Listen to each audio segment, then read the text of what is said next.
After Marco lost his sight, I took care of him for 2 whole years. But on the day he recovered, I rushed to the hospital room only to see him sobbing in his ex-girlfriend's arms. I actually recovered a long time ago. I just didn't tell Valentina, he said, because the first person I wanted to see when I regained my sight was you. So, I fulfilled his wish and disappeared completely from his world. But he regretted it. Later, he came knocking on my door in the pouring rain, eyes covered, begging me to unwrap his bandage one more time. And then, his mortal rival walked out of my bedroom. He lazily wrapped an arm around me, kissed me, and chuckled. Excuse me, but is this some kind of performance art?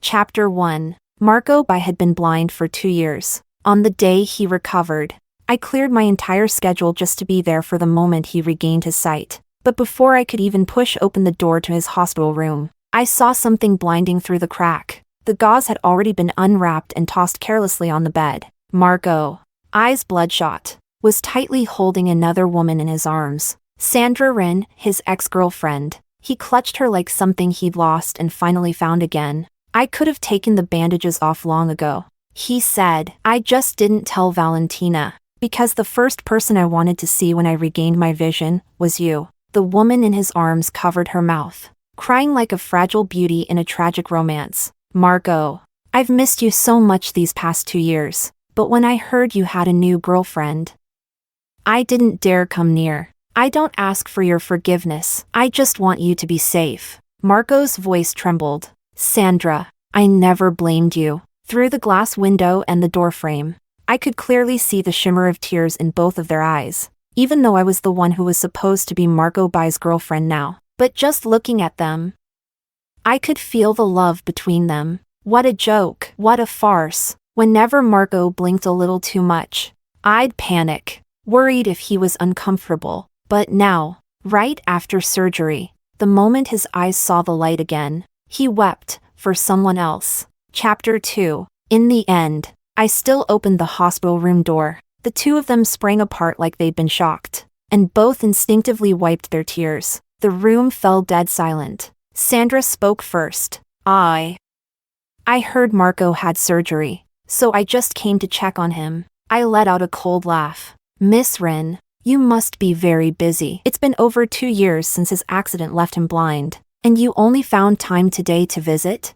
Sandra choked on her words. A second later, her eyes filled with pitiful, shimmering tears. Marco's face darkened, and almost immediately, his voice rose sharply as he shouted my name. Valentina Lynn. That's enough. Then he turned and softened his tone to comfort Sandra. Sandra, you should head back for now. Sandra reluctantly left the room. Only then did Marco turn to me again, his tone now weary. Didn't you have a gala to attend tonight? Why did you come to the hospital?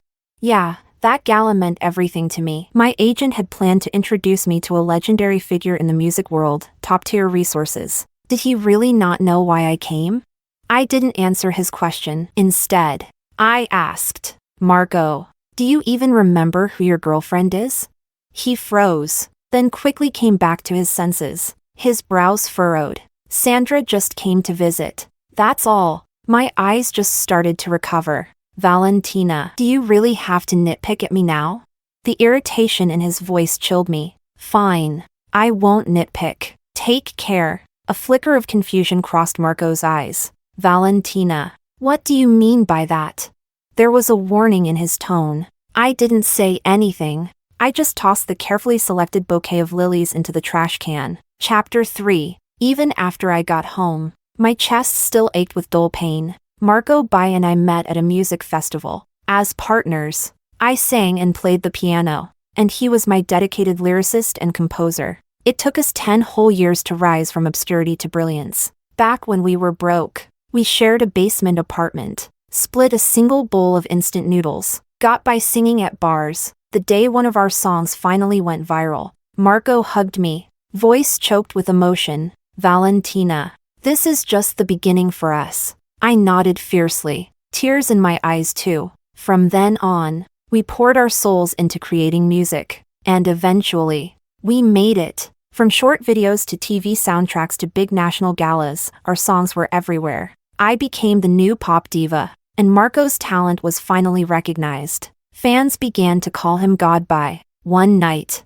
at an award show, I was performing on stage while Marco watched from the audience. The live comments were exploding. Did y'all see by God in the audience? The way he looks at Valentina, total heart eyes. Their whole dynamic screams fate. From rock bottom to stardom, it's always been the two of them. Look at that lovesick yet proud expression on his face. Is it the music he's proud of, or the one singing it? Can you even tell? By God, countless fans were shipping us like crazy. I read those comments over and over, blushing. My heart pounded like it was trying to break free. But Sandra's return shattered all my illusions. Chapter 4. Sandra had just started gaining attention with a few cutesy pop songs. We met on a music competition show. From the start, she clung to Marco's arm and sweetly called him senpai. Turns out, she was 3 years below him in college, a junior from the same school. Sandra lavished Marco with admiration and worship. At first, I didn't think much of it. Marco's talent was something anyone could admire.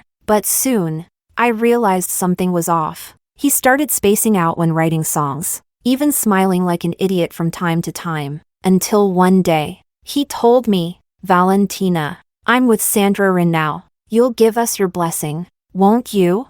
It felt like a bolt of lightning split my mind in two. My longtime crush was pronounced dead on the spot. I used up every ounce of strength to squeeze out a polite smile. Of course, Marco fell hard. Sandra wanted Marco to write songs exclusively for her. He willingly paid massive breach of contract penalties just to leave me and break his contract with the company. I tried to persuade him. Your style is versatile, but Sandra's voice only suits sugary love songs. You two aren't musically compatible. But he just smiled and said, "It's fine, as long as she's happy." I was speechless. I no longer had any standing to stop him. The next time I heard about him, it was a year later. He and Sandra had failed to collaborate, fought constantly. His career hit rock bottom, and eventually they broke up. Marco, emotionally wrecked, got into an accident and lost his sight. After everything we'd been through in our years of struggle together, I couldn't bear to see him like that.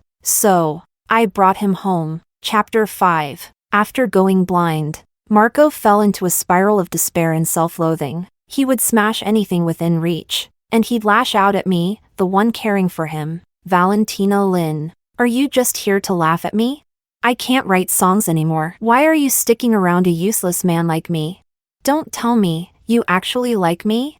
I let him vent and never denied that I liked him. I just stayed by his side, just like before, back in the basement, the practice room, the studio, our shadows overlapping, until one night, half a year later, I had a last-minute program taping and got home past midnight. As soon as I opened the door, I saw Marco curled up on the couch, looking lost, tears streaming down his pale face. Hearing me come in, his unfocused eyes instinctively turned toward the sound, then dropped again. He looked like an abandoned puppy, carefully asking, "Valentina Lynn, will you have other lyricists and composers from now on?"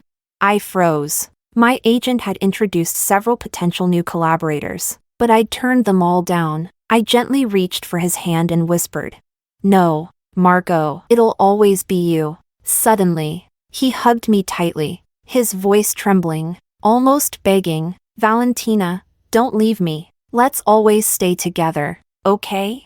My hand froze midair. After a moment, I choked out, "Okay." That night, he kissed me in his world of darkness. My body went weak as he pulled me into bed with him. By my ear, he whispered with bitter regret, "Valentina, I hate these eyes of mine. I just wish I could see your face again." His voice was full of sorrow. All I could do was hold him and soothe him, telling him everything would be okay. Finally, after a year of treatment, Marco I had hope of seeing again. I was filled with joy, imagining how his gorgeous, starry eyes would look at me once more. But what did I end up seeing? Marco, embracing Sandra like no one else existed. And him, almost proud, saying he had recovered long ago. He just didn't tell me, because the first person he wanted to see was Sandra, not me. Chapter 6. Once Marco regained his sight, his anxiety vanished. But the Marco who used to cuddle me, kiss me, cling to me, was gone. 3 days later, after being discharged, he came to my place, packed his things, and said he was moving out. Art needs solitude. I stood there stunned. Solitude? Then what were all those years we spent together? But I didn't even get the chance to ask. By the time I came to my senses, he had already left. Since then, it was like Marco and I entered a cold war. I numbly threw myself into work. A full week passed without a single message from him. Then the company booked me for a music competition show. It was live, competitive, and required 3 brand new songs in a short time frame. My agent, Sister Lee, recommended a few new composers and lyricists. As I browsed their previous works, I couldn't help but think of Marco. I had once promised him he would always be my exclusive songwriter. Holding on to a sliver of hope, I messaged him, "Will you come on this show with me?" The moment I hit send, my heart was pounding. "Soon," he replied. "I already have other plans." Whatever hope I had died right then, when Sister Lee asked again about my choice of partner. I gripped my phone tightly and forced out through clenched teeth, "Sister Lee, just pick someone. I'll go with whatever you decide." Chapter 7. It wasn't until the day of the show that I finally met the so-called hand-picked genius Lee Jia had told me about. He was a young-looking guy. He walked up to me and extended a slender, pale hand. "I'm Oscar, your new lyricist and composer." Looking at his sharp features and that air of casual indifference, I was instantly flooded with a sense of unreliability. But out of courtesy, I still shook his hand. "I'm Valentina Lin." We walked into the live set together, and the other guests instantly fell silent. When I looked up, I realized, sitting on stage were Marco and Sandra. My eyes met Marco Bies in midair. His expression showed a hint of surprise. Clearly, he hadn't expected me to be here. I clenched my palm hard, trying to stay calm. But in my mind, his message kept echoing. "I already have other plans." I walked up beside him, eyes slightly red, and asked, "So Marco, the other plans you mentioned, was it coming on the show with Sandra?" Chapter 8. Marco didn't say a word. His brows furrowed tight. Soon, his gaze landed on Oscar, standing beside me, and his lips pressed into a thin line. Sandra Rin, on the other hand, smiled sweetly. "Valentina Lin, is this your new partner? He looks a bit unfamiliar." The moment her words dropped, the live stream comments exploded. "I assent this the legendary CP Marco y Valentina who's long gone. Why does Sandra sound so fake sweet and shady? Please, Marco y Valentina have been over for years. Can't you see who by God is sitting next to now?" Exactly. What? Is he supposed to be shackled to Valentina forever? He writes songs. He's not her property. Anyone remember the news about by God's car accident? He's been out of the spotlight for 2 years, probably healing. Before I could respond, Oscar casually lifted his eyes and gave Sandra and Marco a mocking glance. "Yep, Valentina Lin is in high demand. I waited a long time just for the chance to partner with her, and I owe it all to someone who didn't know what he had." The sarcasm was thick. Marco and Sandra's expressions immediately soured. The live comments went wild again. "Who the hell is this newbie talking like he owns the place? By God's face is darker than the bottom of a pot. Poor guy. Out for 2 years only to be insulted by a rookie. By God. Shut him down. Put him in his place." The host, clearly enjoying the chaos, jumped on the chance and threw the question to Sandra. "So Sandra, how did you end up inviting Mr. Marco as your partner this time?" Sandra gave a shy smile and looked at Marco with eyes full of affection. "Of course, to support Marco's return. Only I know how hard it's been for him these 2 years. After the accident, he went through treatment while enduring endless industry pressure. Now that he's finally stepping back into the light, I'm proud of him." I suddenly looked up. Calling him Marco on a live broadcast was seriously misleading. She was implying that she'd been by his side all this time, loyal and devoted, and her so-called industry pressure was clearly throwing shade at me. People had once spread nasty rumors about me, saying Marco and I had a falling out when we split professionally, saying I threatened to blacklist both him and Sandra. Now Sandra was weaving lies and half-truths, trying to get the internet to crucify me. And the worst part? She even had tears in her eyes, playing the poor victim. I instinctively looked at Marco. I wanted to know, Could he defend me? Just once? Even just once. But he kept looking at Sandra, not breaking eye contact. Eyes full of emotion. Yes, if not for Sandra, I probably wouldn't be standing here today. I laughed at myself. Meanwhile, the comment section exploded again. Wait, is what Sandra said true? Was Valentina really trying to ruin them out of jealousy? Chill. Sandra's words were vague. Don't overanalyze. Marco and Sandra really suffered. No wonder they vanished for 2 years, they were being silenced. Valentina. Get over yourself. You used to sing songs Marco wrote. That doesn't make you his girlfriend. Valentina is honestly disgusting. What a farce. My boyfriend was now standing next to another woman on a show, watching as I got smeared and hated online. And still, not a word of defense from him. I suddenly felt like it was all so meaningless. And just then, I heard a low chuckle beside me. I turned to see Oscar lounging in his seat, looking at Marco with amused interest. Oh, Mr. Bice says he's been oppressed? Since we're all here and the topic's out in the open, why don't you tell everyone the full story? Just so no one gets the wrong idea and says you're making things up out of thin air. His tone sounded politely curious, but anyone with ears could hear the biting sarcasm. Sandra's face froze. Marco's face darkened instantly. Chapter 9. It took Marco 3 or 4 seconds of silence before he finally spoke again. This has nothing to do with anyone else. It's my own issue. After the accident, I lost my sight. The physical and mental toll was immense. I've been working on getting better. Sandra immediately chimed in. Right. Digging up those 2 painful years is just too cruel for Marco. Please, let's not tear open his wounds again. As she spoke, tears welled up, looking every bit the caring, selfless girlfriend. And sure enough, the livestream comment section exploded with sympathy. My heart aches. By God, just wanted to move on, but got backstabbed by his longtime partner. And he can't even see. Thank God Sandra never left his side. Unlike Valentina, who burns bridges the moment she's done with you. Valentina's new partner doesn't seem any better, was throwing shade at By God earlier too. The comments were on fire. I suddenly let out a laugh. Sandra, if I remember correctly, Marco's been living in Beijing this whole time, right? But you've been abroad these past 2 years, haven't you?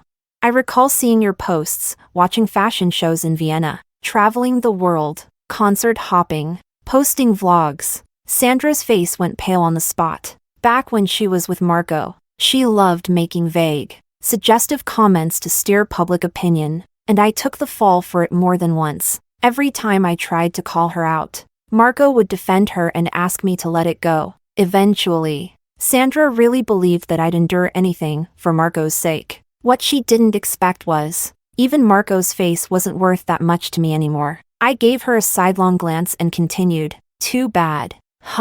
You were out there living your best life, while Marco couldn't see any of it. When he first went blind, it was awful. He wouldn't eat, got stomach problems, and I had to feed him. He couldn't write, smashed 3 pianos, and I had to fix them. He couldn't even find the bathroom without help. I had to lead him there step by step. Oh, and I remember, he only got into that accident because he was trying to chase you to the airport before you left the country. That's enough. Valentina. Marco suddenly cut in, voice low and tense, his face full of embarrassment. Stop it. The host, sensing things getting out of control, quickly stepped in to smooth things over. All right, let's wrap up the personal talk. Now, let me introduce the show's creative rules. I turned to the camera with a perfectly polite smile. Sure, I'd said just enough. Know when to stop. Those few sentences were more than enough for the fans to start digging into the truth.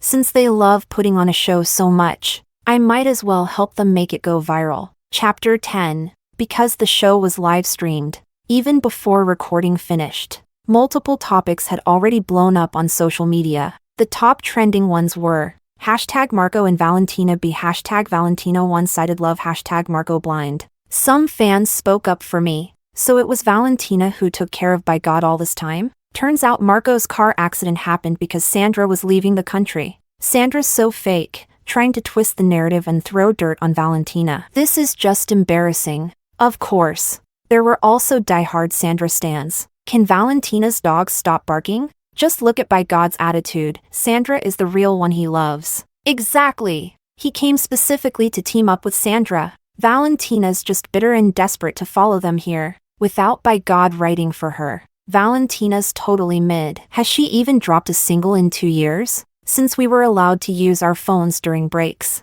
Sandra and Marco quickly learned what was going on. So when we resumed the live stream, both of their faces looked awful. In contrast, Oscar and I worked surprisingly well together. Oscar had that effortlessly cool, slightly roguish teen look, and cracked light jokes to liven up the mood. During one of the game segments, he even shocked everyone with his perfect pitch. Overnight, his follower count skyrocketed from just double digits to nearly 5 million. Once the stream finally ended, Marco came straight at me backstage. He grabbed my wrist tightly, his eyes unreadable. Oscar, he's your new lyricist and composer? I yanked my arm free and nodded perfunctorily. Yes. Marco's tone immediately turned cold. What kind of taste is that? You're seriously bringing some inexperienced kid on a show like this? I couldn't help but let out a mocking laugh. Isn't that because you refused to join me on the show, just so you could come with Sandra? Marco stiffened, his brow furrowed, but he still spoke like it was completely justified. Sandra hasn't had much exposure these past 2 years. She needs buzz and attention, and so do I. It's just a mutually beneficial collab. I took a deep breath, trying to stay composed as I asked, so you pushed me into the fire just for your little PR stunt? Twisting the truth, trying to give Sandra credit for the 2 years I spent caring for you, just to polish her image? Marco paused, then replied with disappointment in his voice. Valentina, don't you think you're being a bit petty? Sandra and I just needed a topic to gain some traction for our comeback. Why would you assume we're being that nasty? That was when I knew. It was time. Marco, this is the end for us. His face went blank for a second, but then, his tone turned impatient again, assuming I was just acting out. Valentina, you used to be so understanding. Why do you always get so dramatic when it comes to Sandra? You think breaking up is something to say so lightly? I looked him in the eyes and said softly, I'm serious. Marco frowned, about to say more, when a whiny voice from outside interrupted. Marco, are you in there? It's so dark. I twisted my ankle. Come help me, please? It was Sandra calling. I scoffed and silently began counting down in my head. 3. Marco's face instantly filled with concern. 2. He let go of my hand and turned around. 1. He pushed open the door and rushed toward the voice. I stood there quietly, watching it all unfold, as Marco carefully guided Sandra through the dark hallway. It seemed he had forgotten something, that once upon a time, I too had led him through the darkness, step by step. Chapter 11. The breakup had already been made official. I also took the liberty of blocking and deleting all of his contact info. He had left in a hurry last time, taking only a small portion of his belongings. There were still many of his things left at my place. I packed everything up and mailed it to the apartment he lives in now. Marco called me using a new number. I picked up. His tone was icy, accusing. Valentina, what the hell are you doing? Is this all because of Sandra? I lowered my eyes and spoke softly. I'm not being dramatic. I told you, I meant every word. Marco let out a cold laugh, then continued. And your career? You throwing that away too? If you're not working with me, who do you even have? That rookie with 0 credentials? For a moment, I froze. Marco always sounded so certain. When he was blind, he was sure I'd never leave him. Now that he could see again, he was sure I needed his talent. I didn't reply, and maybe because of that, he thought my silence was a sign of agreement. His tone grew colder. Valentina, don't come begging me when you regret this. Fine, I'll never regret it. Almost on instinct, I forced the words out, then hung up right away. Chapter 12. After that day, I locked myself in the recording studio. I let my mind go blank, looping the very first hit song I ever released. It felt like I had hit a wall. Even songs that once stirred my soul now felt tired and overplayed. Was it because of Marco? Maybe not. I kept replaying those tracks, trying to recapture the feeling from the beginning. From dawn to dusk, time passed unnoticed. I didn't even realize someone had entered the studio. When I finally snapped out of it and looked up, I nearly screamed. A man in a white t-shirt and black pants was leaning against the doorframe, arms crossed. When he saw me look his way, he raised an eyebrow. "How did you get in here?" This was my personal studio. No one could enter without permission. Oscar strolled in casually and plopped down cross-legged on the floor. Ligia sent me. He listened for a moment to the song playing from the speakers, then scoffed. Such a unique mezzo-soprano, wasted on lyrics and arrangements like this. His blunt critique, especially coming from someone so young, made me frown instinctively, but he didn't seem to care, and continued, "You're chasing commercial appeal at the cost of your own voice's essence." His words stunned me. I instinctively argued, "I don't think that's necessarily a bad thing. Making music is always about compromise." Oscar chuckled softly. "You could have gone further, but instead, you chose to stand still." I opened my mouth to refute him, but found I had nothing to say. Because the truth was, I'd known it all along. That first viral hit brought us fame and opportunities. It also gave Marco a clear direction for our future work. He kept churning out similar songs to match the trend. But trends are fleeting, and the only way we could keep up was through quantity over quality. That's why my music career never reached the acclaim I dreamed of. Because music, at some point, had to bow to fame and profit. That was Marco's lesson to me. Now, as I sat there listening to those familiar melodies, I felt lost. "Valentina." Oscar suddenly called my name. I looked up and met his clear, unwavering gaze. Later, even after he had left the studio, I still couldn't get his words out of my head. He had said, "From now on, enjoy the stage." Chapter 13. Soon, the next round of the show began recording. I was still caught in the middle of the online controversy. And Oscar, being a newcomer, attracted a lot of doubt. In contrast, Marco and Sandra's duo received overwhelming support. After all, Marco had written so many classic hits and was finally returning to the public eye after much hardship. Expectations were sky high. Oscar and I were practically reduced to background extras. For the first challenge, each team had to create a brand new song within a limited time. The theme, "Breaking the Cocoon." As soon as I saw the theme, a concept already formed in my mind, it was well within my comfort zone. Until Oscar snapped his fingers in front of me. I blinked and looked at him in confusion. He had this knowing expression on his face. "You're thinking about those fast-paced, heavy beat songs you used to do with Marco, aren't you?"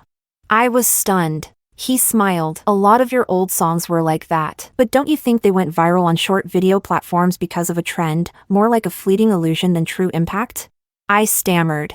"Aye." He waved his hand dismissively, grabbed his guitar, and locked eyes with me. "This time, follow my lead. Valentina, you're capable of so much more than that one style." After a long silence, I nodded and clenched the slip of paper with the word breakthrough in my palm. Oscar really was a gifted songwriter. Both the man and his music carried something deeply sincere. He gave me a rough draft and softly hummed it for me. The lyrics were an abstract metaphor for transformation, starting in hazy entrapment, and ending in a butterfly's first flight. The melody didn't rely on flashy formulas or overproduced tricks, but it delivered raw, intense emotion. Maybe this is what real talent looks like?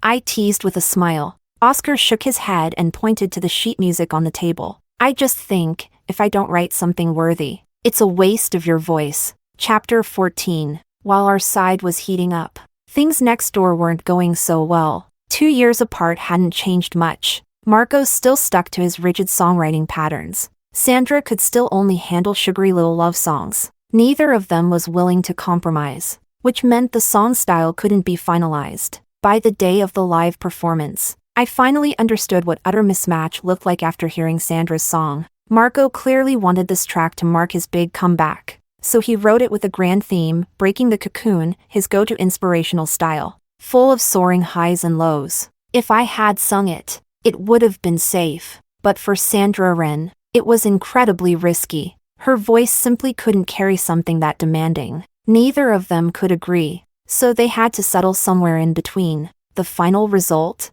A complete disaster. Next, it was my turn. While waiting backstage, Oscar came up beside me and asked softly, "Nervous?" I wanted to say no, After all, I'd performed countless songs on stage, why would I be nervous? But in truth, my heart was pounding in my chest. I had a feeling that this might be my real breakthrough moment. When I didn't answer, Oscar went on talking to himself. I'm nervous. I was surprised. He gets nervous? Oscar lowered his gaze. His usually cool, calm voice quivered slightly for the first time. Yeah. I'm nervous because this is the first time you'll sing one of my songs. A song I wrote for you. Chapter 15. I stood under the spotlight, listening as the intro flowed into my ears. The lyrics and melody poured out of me as naturally as breathing. In the span of one song, it felt like my world had been rebuilt. New green sprouted from a barren wasteland. When the final note ended, the audience was utterly silent. A moment later, a wave of thunderous applause broke out. I exhaled deeply and lifted my skirt slightly to step off the stage. Oscar was waiting at the side, leaning coolly against the wall. But the moment he saw me, his eyes curved into a warm smile. Miss Lynn, your performance was flawless. No matter the results, congrats in advance. Of course I understood what he meant by congrats. I smiled back. Just then, Marco By walked over. He stared at me with a complicated expression, his tone sharp as soon as he spoke. What kind of song was that? Does it even suit you? Valentina, I know you best. This style is too risky for you. I couldn't help but sneer. Wow, Mr. By must be really bored if he's even trying to manage his competitors' song choices now. Oscar stepped in front of me and said casually, whether it suits her or not depends on the audience's reaction. There's no such thing as an absolute shit in music. Right, Mr. By? Marco looked like he wanted to reply, but then Sandra suddenly bounced over and grabbed his arm. Marco, where were you just now? I've been meaning to ask, how was my performance?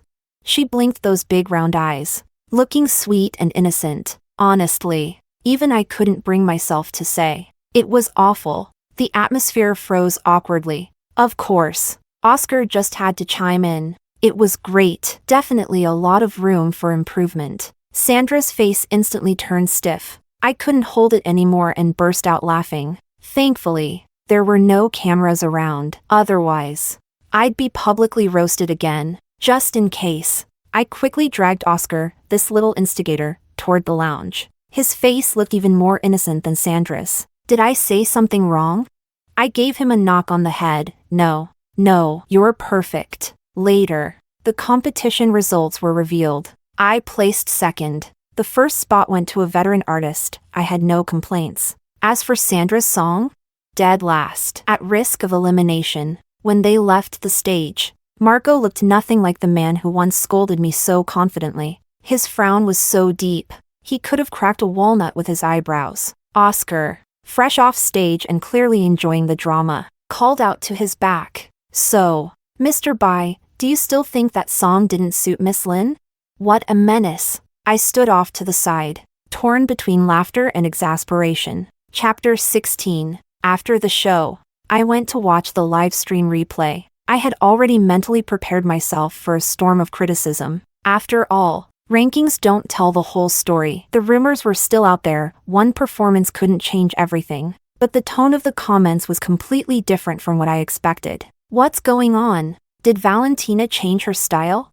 Are my ears broken? This new composer actually makes Valentina sound better than before. If we apply the scientific method, same singer, different songwriter, it's obvious. The problem was Marco. Been meaning to say this, Valentina's new lyricist is crazy handsome. The chemistry between them is off the charts. On top of that, after hearing Marco and Sandra's performance, the comments were merciless. Sandra's singing was all over the place, and Marco's over-the-top lyrics and melody made it worse. Painful to watch. They deserve that dead last ranking. Seriously, it was awful. Weren't people saying Valentina was the one clinging to Marco? Funny how quiet they are now.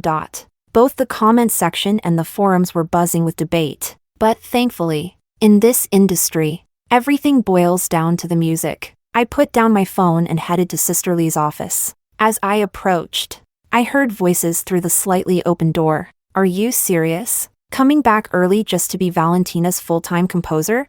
Oscar's voice floated out, casual as ever. If she's willing, I'd love nothing more. Sister Lee sounded exasperated. If President Sue finds out, I'll lose my job, okay?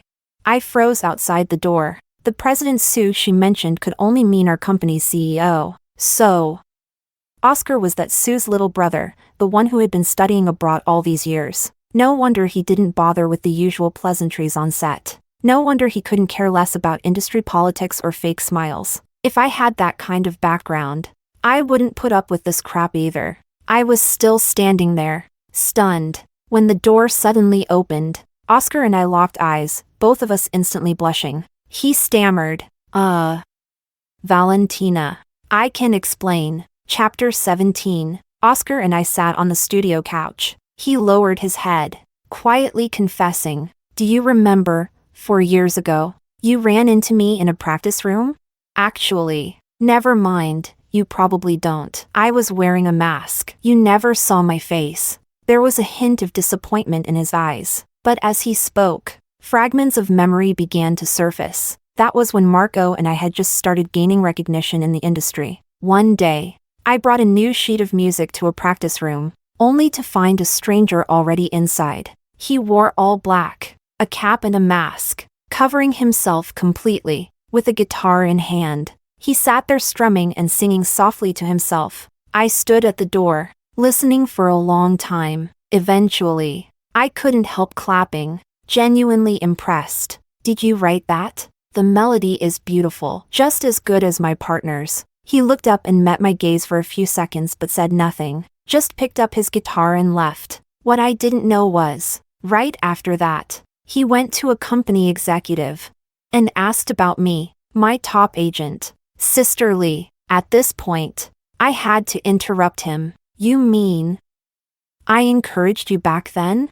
Oscar let out a soft chuckle and shook his head. "No, what I thought back then was, wow, your partner must be amazing if he's on par with me." I couldn't help laughing out loud. Oscar said that once he knew who I was. He listened to all my songs over and over again. Each time, he felt the same. That voice deserves better songs. He lowered his eyes again, lashes trembling. "After that, I started paying attention to you without meaning to, and every time I saw your name next to Marco's, I felt annoyed." I stared at him blankly, not knowing how to react. Not that he was expecting one, but the usually sharp face now held a rare trace of grievance. "After you split from him, I thought this was my chance. You'd need a new partner, right? So I carefully prepared my portfolio and asked Sisterly to recommend me to you." But he paused, giving a bitter laugh. "But you didn't even look at me. Even the dinner I went through all the trouble to arrange, you ghosted me. That night, you went to visit Marco in the hospital, didn't you?" I let out a soft mem. Only then did I realize, the well-connected, promising musician Sisterly tried to introduce me to that night was Oscar. He went on, "For 2 full years, I was always nearby, just missing that one chance to really step in front of you. Sisterly once suggested I fake a coincidence. Come strike up a conversation, but I knew that wasn't your style." Then he suddenly looked up at me, voice low and hoarse. "Valentina, you were meant to move forward, to go farther, shine brighter, not to be stuck on someone who once dazzled you, but is, in truth, painfully mediocre." My nose stung. I tried to say something, but the words wouldn't come out. When he saw the redness in my eyes, he fumbled to hand me tissues. Panicking, "I'm sorry, I'm not trying to criticize you. I just think it's a waste, and I hope you'll give me a chance to walk forward with you as your partner." Chapter 18. I thought things would be awkward between us after that day, but surprisingly, they weren't. He was still the same, unchanged, unfazed. Our collaboration felt like a perfect fit, as if we were made to work together. The following episodes went smoothly. Every performance I gave ranked in the top 3, and one even hit number 1. As for Marco and Sandra, after 2 bottom rankings, they were officially eliminated. Before leaving, Marco came to see me one last time. He no longer carried the arrogance he used to have. Instead, he looked at me, eyes red, and asked softly, "Valentina, didn't you once say you'd never have another partner besides me?" For a moment, My heart wavered. So, he still remembered. He remembered the promise I made back when he was blind. I looked at him calmly and replied, Margot, I thought promises were supposed to go both ways. But maybe you forgot. You were the one who let go first. He froze, the sadness and regret in his eyes unmistakable. But after a brief pause, he opened his mouth again, still trying to justify himself. Sandra and I are just collaborators. You're the one who insisted on breaking up. We can get back together, right? You still care about me, don't you? I chuckled softly. Then, word for word, I recited the lines I'd heard at the hospital, the ones he said to Sandra. Actually, I had already recovered. I just didn't tell Valentina, because the first person I wanted to see when I regained my sight was you. The color drained from his face instantly. I stared at him, then gave a cold, bitter laugh. While I was praying for your surgery to go well, you were lying to me, secretly planning to meet up with Sandra, just so she could be the first face you saw. Margot, in your eyes, was I just some pathetic joke to you? He stumbled backward, nearly collapsing, and in the end, all he could do was choke out a broken, I'm sorry, before fleeing in shame. Chapter 19. Because the show became a massive hit, it kept adding extra rounds, challenges, knockout stages, surprise face-offs. Filming went on for nearly half a year. For the final episode, there was no fixed theme. The producers gave the singers complete creative freedom. Before I even had a chance to discuss it with Oscar, he handed me a lyric notebook. The pages were slightly yellowed. At the top of the first sheet, in raw, slightly messy handwriting, was the title, Into the Forest. It was clear, these lyrics were written by his own hand. These words had traveled across years. And now, finally, he was placing them in front of me. I traced the dried ink with my fingertips, softly humming the melody along with the sheet music. By the final lines, my tears had started to fall. You rest in the forest, waiting to break free from your cocoon. I walk toward you, never once stopping. You are the subject of my remaining life, living inside my heartbeat. You are so free, unmatched by anyone. At the end, it read, For Valentina. Oscar, who had been nervously watching from the side, immediately leaned in when he saw something was off. Noticing my tears, he panicked, voice full of worry. This was written years ago. If you don't like it, that's okay. I'll write you a new one, okay? I quickly shook my head, wiping my eyes and choking up as I said, No. It's perfect. Thank you. I really love it. Only then did Oscar relax. He gently handed me a tissue and helped me wipe away the tears. Lowering my head again, I sang through the song one more time. Every single word hit right at my heart. It stung, ached, and left a trace of sweetness behind. After a long silence, I suddenly looked up at him and said seriously, I want to sing this for the finals. Surprise flickered in his eyes, but only for a second. Then he smiled gently, as if he already knew I would choose the song. Chapter 20. During the finale, I stood center stage and sang our song, Into the Forest, with everything I had, leaving no regrets. When the host asked me, after all these episodes, if I had any reflections, I smiled and replied, I was once trapped by certain feelings, unable to move forward, but once I crossed that line and looked back, I realized it was nothing that big. So I hope those like me, who feel stuck, can let go. Just like the lyrics say, you are free, unmatched by anyone. The host chuckled knowingly. And in this moment, who do you want to thank the most? I thought for a moment, then slowly spoke. I want to thank my fans, who have supported me from the beginning, my manager, who never gave up on me, and finally, my songwriter, Oscar. Thank you for showing me a new possibility in life and in music. Across the stage, my eyes met Oscar's. Maybe it was just my imagination, but I thought I saw a shimmer of tears at the corners of his eyes. He'd become so soft lately, crying more often than he used to. No wonder fans joked that his cold, savage persona was totally falling apart. In the end, I stood with the other contestants, waiting for the final rankings. The result was in, I came second, just a few votes behind the first place veteran. It was exactly what I expected. I still had a long road ahead of me. There was no need to rush. When I hugged the winner, she whispered in my ear, "You were amazing. Keep going. Valentina, the future is yours." With confetti raining down, the recording wrapped. Just as I stepped off stage, Oscar rushed up and pulled me into a hug. His voice trembled as he asked, "Those things you said up there, can I take it to mean that even after this show ends, you'll still want to partner with me and keep going together?" I patted his back and laughed softly. "Of course. I said your name on stage. There's no taking it back now. Is there?"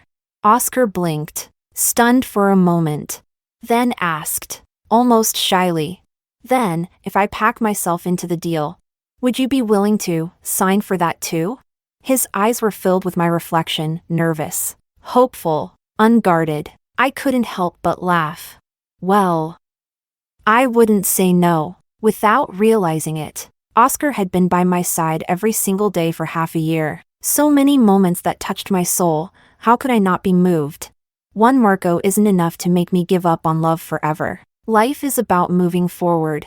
I want success. And when love shows up, I won't let it slip past me. The moment I said that, Oscar practically wagged his imaginary tail. So overjoyed he didn't know where to put his hands and feet. Finally, he pulled me into his arms again and whispered by my ear, "Valentina, I hope you know, I love you." I smiled, lips curled upward, but tears slipped from my eyes. It felt like I had finally, completely transformed, just like our very first song, Metamorphosis. Chapter 21. After the live finale, I got a phone call. It was from Marco Bai's agent, Brother Kim. He had once been the talent scout who discovered us. But when Marco and I split professionally, he chose to follow Marco. That left me in limbo without an agent for a while. Until Sisterly later took me on personally. So this call, I knew without asking it was about Marco. Having come from nothing, I'd long learned how to leave some room in everything I did. So I answered politely. Brother Kim's voice sounded bitter and worried. "Valentina, first of all, congrats. Your performance in the finals was incredible. I really didn't want to bother you, but I don't know what else to do. Marco's not doing well. He's been drinking heavily, crying your name in his sleep. He can't sleep at all, sometimes goes 3 nights without rest. You know how it is. After the accident, he had surgeries on his lungs and stomach. His eyesight was never fully stable. There's always been a risk of relapse. He's ruining himself like this. And honestly, I'm afraid he might not make it. If you can, could you come see him? Talk to him?" I listened in silence, then responded courteously, "Sorry, Brother Kim, I'm not available. You should probably." I didn't get to finish. Oscar turned my face toward him and kissed me, hard, cutting me off mid-sentence. His lips locked with mine, hot and unyielding. The sound of our kiss echoed, blending with the call. I knew he did it on purpose, and that was okay. Let him. Meanwhile, on the other end, Marco suddenly snatched the phone out of Kim's hand. His face was dark as he listened, until the person on the other end clearly realized what was happening. Hurriedly ending the call, Marco heard the cold, mechanical beep of disconnection. His hand dropped, screen going black. He sank onto the floor, feeling a sharp, stabbing pain in his chest. For a moment, his vision went blurry. He knew it was the onset of his eye condition returning, a warning he'd already had more than once. But right then, he realized, more than losing his sight, more than losing his career, what scared him most was losing her, the woman who'd walked with him for over a decade, who had lifted him, believed in him, loved him without asking for anything in return. He loved her, deeply, desperately, to the bone, to the soul. But the tragedy was, she'd entered his life so naturally, grown with him like breath itself. And he never realized how deep that love went. What had Valentina Lin ever done to make him so arrogant? To make him think she would never leave? And now, why wouldn't she come back? Why didn't she care that he was sick? That he was hurting? She used to be the one who loved him most. Chapter 22. A week later, on a rainy night, Marco showed up. At the time, Oscar and I were curled up in my bedroom. He was strumming his guitar, softly humming a new tune, when Marco suddenly appeared in my living room. I was genuinely startled. Then I remembered I'd never changed the locks after the breakup, and Marco still had a key to my place. Seeing me with Oscar, he looked like he'd just been struck by an invisible blade. His already thin figure trembled, ready to collapse. Oscar raised an eyebrow. Hey, breaking into someone's home and disturbing their creative process. Not exactly ethical. Marco's eyes were bloodshot as he glared at Oscar and growled, "Why are you in Valentina's home?" Oscar leaned back lazily, waving the sheet music in his hand with a smirk. "Whether it's music or love, Valentina and I are soulmates. Of course we're always together." Marco's face turned even darker. He shouted, "I'm the one who's truly soul-connected with Valentina. We lived in a basement together, shared instant noodles, huddled for warmth. Where were you back then?" With that, he lunged at Oscar like a wild beast gone mad. They started fighting. Well, fighting was a stretch. It was more of a one-sided beatdown by Oscar. Seeing things escalate, I rushed forward and grabbed Oscar's raised wrist. "Stop it. It's not worth it." Oscar glanced down at Marco, now in pain and utterly defeated, and gave a cold snort, then dropped his hand. I stood over Marco and finally saw the shimmer of tears in his eyes. If this had been the past, I would have rushed to wipe his tears, put medicine on him, worried sick about any little issue with his eyes. But now, all I felt was numbness. He slowly got up, head hanging low. Then, from his pocket, he pulled out a bandage and tied it over his eyes. His voice trembled with sobs. "Can we start over? Valentina, this time, the first person I saw was you. I won't waver again." Before I could even move, Oscar wrapped his arms around me tightly. Then he sneered at Marco and said, "Excuse me, is this some kind of performance art?" But Marco ignored him. Just stood there, blindly waiting for me to approach, to unwrap his bandage again, like he was stuck in some delusion. It was absurd. At last, I sighed and said to him, "Marco, the truth is, you never saw us as soulmates. You always thought you made me, that I was nothing without you. You've been looking down on me from the start. Even now, you still don't respect my choices." His expression twisted in agony. After a long pause, his trembling hands removed the bandage himself. Tears filled his eyes, his voice hoarse. "So Valentina, you really won't come back ever again?" I frowned slightly. "Marco, leave the key. From now on, I'll do my best not to cross paths with you. Please, stay out of my life too." The only reply I got was the sound of Marco sobbing, trembling, with a heartbreak that came too late. Chapter 23. In the end, Marco left, stumbling and broken. He left the key behind. Oscar insisted on changing the locks, but in the name of changing the locks, he ended up cleaning every inch of the house, corners, edges, even the tiniest nook. He took down all the bumpers and handrails I had once installed for Marco, completely. I watched his childish behavior with amusement but didn't stop him. We'd both been too busy lately, and I had stopped noticing them. Honestly, they were kind of an eyesore. It was time to let them go. Thanks to Oscar's efforts, the whole place looked brand new. Proud of himself, he walked up to me, clearly expecting praise. One look at his smug face, and I knew exactly what he wanted. With a helpless smile, I tiptoed and kissed him on the lips. The next moment, he pulled me into his arms. His breath was warm, tangled with mine. As our lips met again and again, I heard him whisper between kisses, muffled and tender, "Soulmate, mine." We fell onto the carpet together.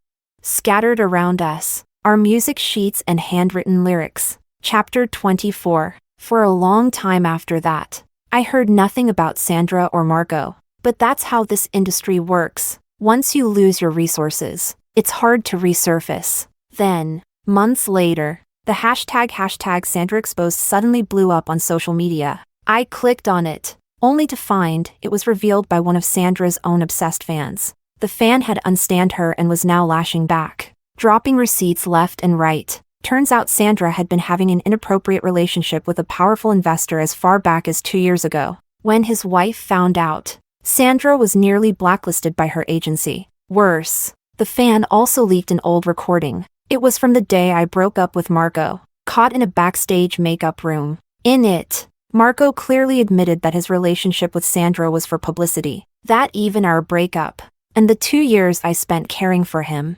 were all part of his marketing. The internet exploded. People flooded Marco and Sandra's social media with rage. So we were just clowns in your little drama show?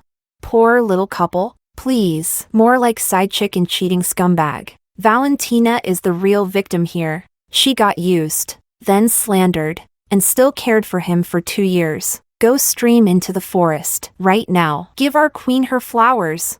Just when everyone thought things couldn't get more dramatic, the ex-fan dropped an even bigger bomb. A video of Sandra at a prenatal checkup, and standing beside her, with an impatient expression, was Marco. The video captured a heated fight between them in the hospital. In a moment of anger, Marco shoved Sandra away. She fell, and miscarried. Now, it all made sense. The internet's fury reached a new peak. One misstep after another. Their perfect couple image had crumbled. No surprise, fans started quitting en masse and turning against them. One thing was certain, Sandra and Marco had officially fallen from grace. They were nobodies now. I stared at my screen, feeling a weird mix of shock and poetic justice. Karma really did come back around. Just then, a pair of big hands plucked the phone from my grasp. Oscar wrapped his arms around me from behind and dropped a kiss on my cheek. His voice was low, somewhere between jealous and playful. Stop looking at him already, he's bad luck.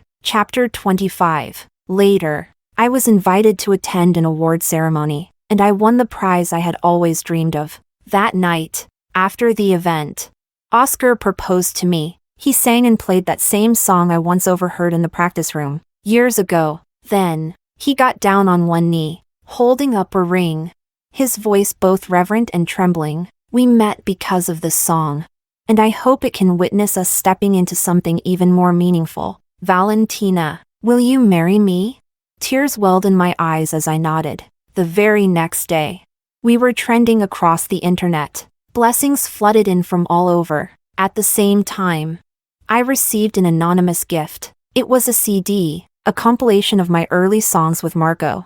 There was no name on it, but I knew right away who had sent it. I gave it only a glance, then casually handed it to a passing stranger, and lifting the hem of my dress, I walked toward the figure not far ahead. Spring sunlight warmed the earth. Oscar reached out his hand to me, so close, so free, so within reach.